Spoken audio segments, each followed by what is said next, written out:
अस्सलामुअलैकुम व्यूअर्स, आज मैं आपके लिए बकरा ईद स्पेशल बहुत ही मज़ेदार नरम जूसी चटखारा बोटी की रेसिपी लेकर आई हूँ। आपसे बोटी हार्ड क्यों रह जाती है, सॉफ्ट क्यों नहीं बनती, इस वीडियो में कुछ ऐसी टिप्स एंड ट्रिक्स बताऊंगी। लिहाजा आपने वीडियो स्किप किए बगैर एंड तक पूरी वॉच करना है। तो चलें शुरू करते हैं। ये मैंने 1 किलो बीफ का गोश्त लिया है। आप मटन भी ले सकते हो, चिकन भी ले सकते हो। इसमें 1 चम्मच अदरक लहसुन का पेस्ट शामिल कर दें और साथ में 1 प्याज छोटा लीजिएगा, बड़ा बिल्कुल भी आपने नहीं लेना।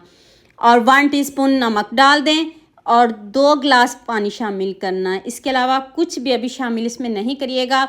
मैं इसको 15 मिनट वेट लगाने लगी हूँ। आप अगर वेट नहीं लगाना चाहते तो इसको आधा घंटा तो आप इसको ज़रूर पकाइएगा। आधा घंटे से ऊपर लग जाएगा, 45 मिनट भी लग सकते हैं। तो आप अपने इलाकों और शहरों के हिसाब से वेट लगाइएगा। तो 15 मिनट के बाद चेक करते हैं इसकी लुक गला है कि नहीं। देखें कितना सॉफ्ट हो गया है। और अगर आप इसको नहीं वेट लगाना चाहते तो आप इसको ऐसे भी पका सकते हो। देख लें कितने अच्छे से सॉफ्ट हो चुका है। और ये जो थोड़ा बहुत पानी है ना, इसको भी हम खुशक कर लेते हैं। और देखें पानी बिल्कुल नहीं है, बोटियों में पानी बिल्कुल भी नहीं होना चाहिए। तो चलें अब इसको ठंडा करते हैं। 1 टीस्पून लाल मिर्च का पाउडर डाल दें और half teaspoon chilli flakes और थोड़ा सा नमक हमने पहले भी इस्तेमाल किया है। 1 चम्मच खुशक धनिया पाउडर रोस्ट किया हुआ, 1 टीस्पून चाट मसाला पाउडर डाल दें, हाफ़ टी स्पून हल्दी पाउडर डाल दें, हाफ़ टी स्पून गर्म मसाला पाउडर डाल दें, हाफ़ टी स्पून इसमें आप ज़ीरा पाउडर डाल दें और half tea spoon food colour डाल दें, हाफ़ टी स्पून लहसुन पाउडर डाल दें और 2 चम्मच लेमन जूस डाल दें।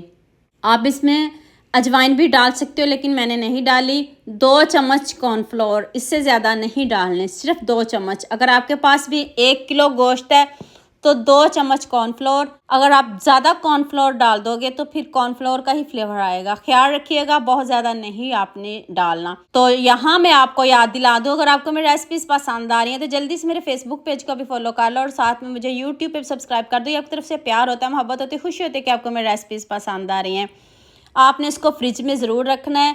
मैंने इसको फ्रिज में नहीं रखा क्योंकि मैंने इसको उसी टाइम बना लिया है। आप फ्रिज में रखोगे तो उसके ऊपर इतनी अच्छे से कोटिंग आएगी, ये कोटिंग बिल्कुल भी नहीं उतरेगी। अब आपने ऑयल ज़्यादा लेना है और इसको आप डीप फ्राई करेंगे और इसका गोल्डन सा कलर लेके आएंगे। अब इधर आप दोबारा से इसको 8 से 10 मिनट पकाइएगा, मीडियम आंच पे पकाइएगा और इतना ज़बरदस्त कलर आएगा, आप खुद हैरान रह जाएंगे कि हमने ये बोटी पहले क्यों नहीं बनाई।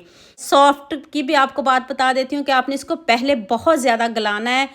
आपका जो गोश्त है 100% से ऊपर ही गला हुआ होना चाहिए, तो फिर जो वो बोटी है वो जूसी भी बनेगी, नरम भी बनेगी और सॉफ्ट भी बनेगी। मैं सारा गोश्त रेडी कर लूँ। आप मुझे जल्दी से ये भी बता दिया मुझे किन किन मुल्कों और किन किन शहरों से देख रहे हैं। मुझे बहुत खुशी होती है जब आपके फेसबुक और यूट्यूब पर खूबसूरत से कमेंट पढ़ती है। आप सबका खूबसूरत कमेंट करने का बहुत बहुत शुक्रिया और आप सबके लिए भी दिल से दुआएं मेरी, आप भी हमेशा खुश रहें और हमेशा मेरे साथ ऐसे ही जुड़े रहें। ऐसी बोटी कौन नहीं खाएगा, जिसको भी खिलाएंगे वो बिल्कुल ऐसे ही मिनटों में खा जाएगा, जितनी टेस्टी यमी बनी है। तो आप बकरा ईद पे इस बोटी को ज़रूर बनाइएगा और आप इस वीडियो को सेव कर लो, फिर आप ये वीडियो ढूंढते रह जाओगे, आपको नहीं मिलेगी। आपने जल्दी से मेरे चैनल को सब्सक्राइब कर देना है, साथ में बेल आइकन का बटन प्रेस कर लेना है ताकि कोई भी न्यू वीडियो आपसे मिस ना हो। दुआ में याद रखिएगा। अल्लाह हाफिज़, मिलते हैं एक और नई वीडियो के साथ।